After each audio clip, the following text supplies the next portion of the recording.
everybody else seemingly on the grid here. So it's going to be all eyes to the lights. Is that Eddie who's meant to be in the... Am I working there? Yes, you are. Yep. Good. Is Eddie meant to be on the middle of row 4 there? Four, Yeah, that's right. I thought, yep. Okay, away we go. The clutches go out, so the revs rise, and away we go. Clean start for everybody as... oh, is AJ going to get hassled into the first corner? No, he's not. Of course, he's not. He just brakes 10 yards later than anybody else goes around. Somebody else is getting hassled there. There's a little bit of bumping and boring going on in the midfield. A few people running a little bit wide. Everybody keeping it nice and sunny side up there as they go down through Hollywood for the first time. Okay. Shall we bet against AJ in this race? You can. Or shall we just rip our money up into little shredded bits of paper? Because it's the same effect, basically, isn't it?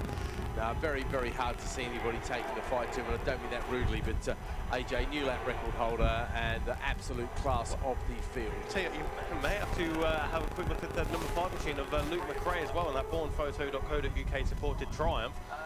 Number 5, Luke McRae, then of course brother of Ollie McRae and Max McRae, is seemingly going with AJ in the early stages of this race. Okay. Then, of course, throughout the course of the weekend, Luke McRae, let's have a quick look then, got a third, a fourth and a second. So he's looking to go one better. He's had a fourth, he's had a third, he's had a second. He wants that win, but yeah, I think there's one man you don't want in front of you is AJ. Well, I tell you what, though, you're absolutely right, mate. He's doing a great job there, and I tell you what, he's pulling out. He's going to have a go for the lead.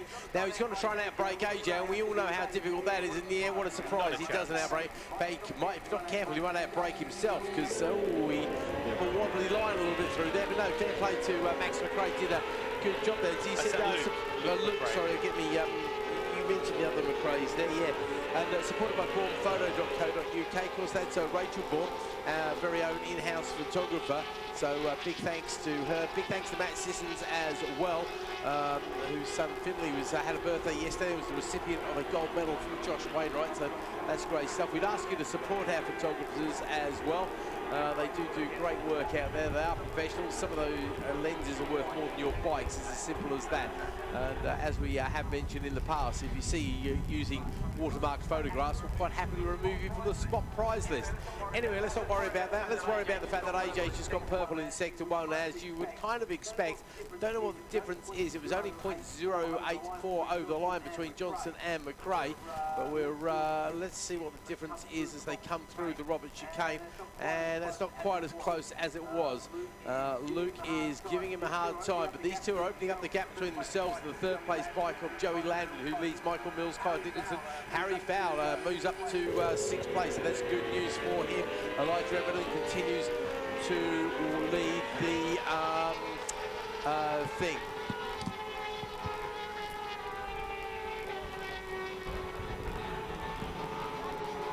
And James O'Mara up next, and it's Gareth Cunningham. Sam Hurst still struggling with the replacement machine after another one to join the Craner Club there. Bit of chatter on the radio there, mate. See anything at all? So look at Aaron Monk in 11th place there. Jake Packham is up next, and it's Walker Ansell Barnes rounding in top 15.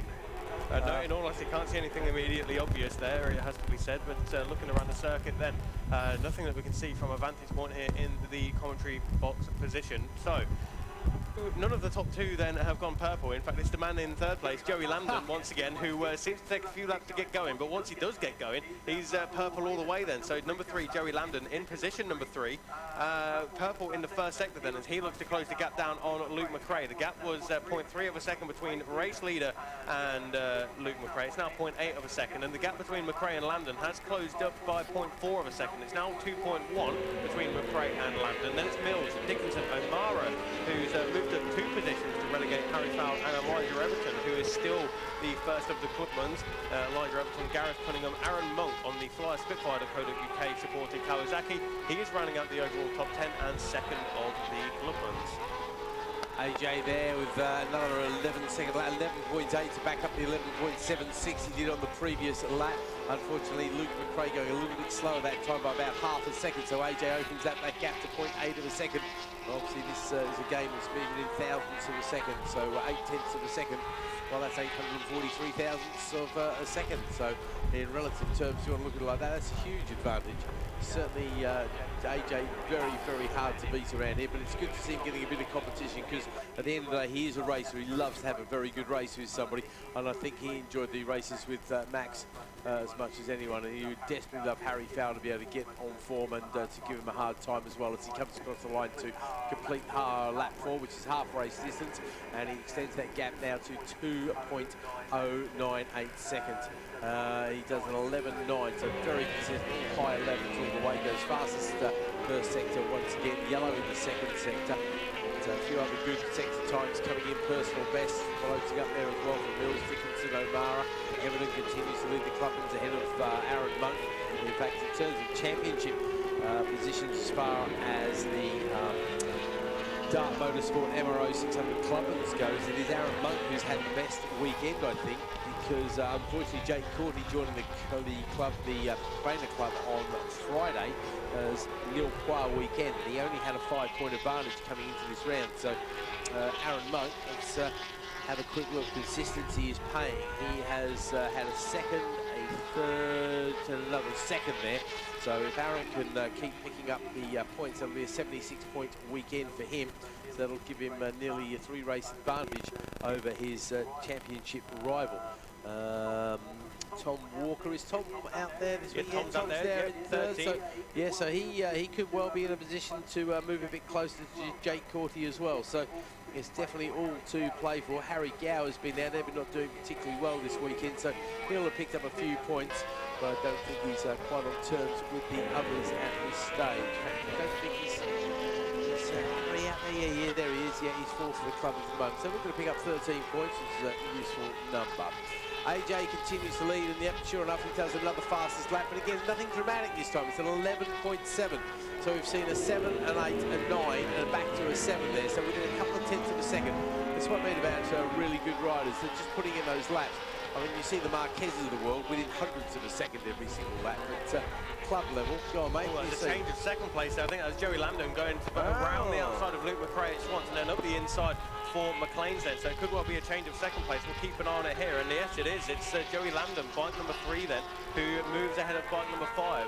As we have, looks like the number 4 machine coming into the pits here. That's Callum Bedwell, unfortunately, who's come back into the pits. Bike's out on circuit then at the moment. And the first of which is AJ as he makes his way onto the front straight once more. It was 3.8 seconds to gap, and this time, in fact, he's gone purple in both sectors with over 4 second advantage. And they're side by side then for second place, and Luke McRae just ahead of Joey Lambden, but Lambden looked for the inside line once more. He wants that second position, and he does retake the second away from the number 5 triumph of Luke McRae, but they came across the line 0.022 seconds separating them, which is nothing. Yeah, pretty much nothing exactly. Well, Mills, O'Mara and Dickinson having a very good battle for the placings behind them as well. They're covered by less than the second as they discuss who is going to take home the 4th place.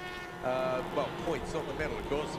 But if anything happens to the guys in front, that will become a medal. But yep, the fastest lap from AJ, miles away from his lap record, but nonetheless, 11.414. I think the heat in the air is probably robbing the engines of a little bit of power. Maybe you also get the thing on a Sunday, of course. It's the last race. People have got a bit of a go-home mentality. But there is also the fact that most people are running on tyres by this stage of the weekend. Well, Aaron Monk seems to have dropped down to the bottom of the it's a great shame for the man, yes. So, yeah, Aaron Monk there, who was right up there in the Clubman contention then. So that promotes Gower up onto the podium in the Clubmans.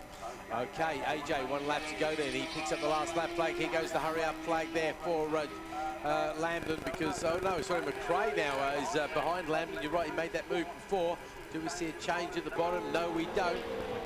So Joey Lambden got 1 more lap, or Luke McRae's got 1 more lap to try and find a way past.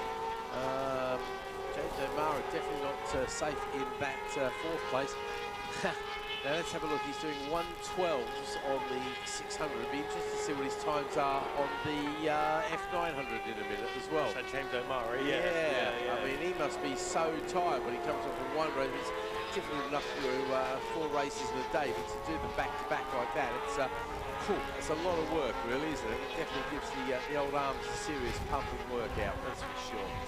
Okay, somebody else coming into the pits there. Vincent Butler. Yeah, unfortunately, the 444 machine is now 000. As we wait for AJ to come and join us once more, he's up to the Robert chicane. He's going to come powering out of there.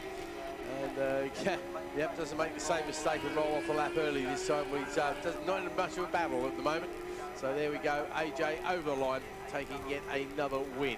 And that's a very convincing win for him by 7 seconds ahead of Luke McRae it is, who does hang him. No, yes he does. Luke McRae, there's yes, a .022 to fool me, because we saw that again before, didn't we? And it swapped round that time. So I just wanted the screen update. I literally saw the time there and thought, oh, hang on.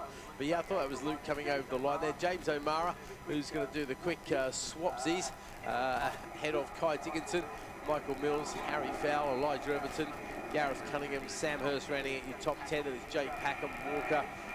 Who's next? It's going to be Gower, Tyling, Ansell next over the line.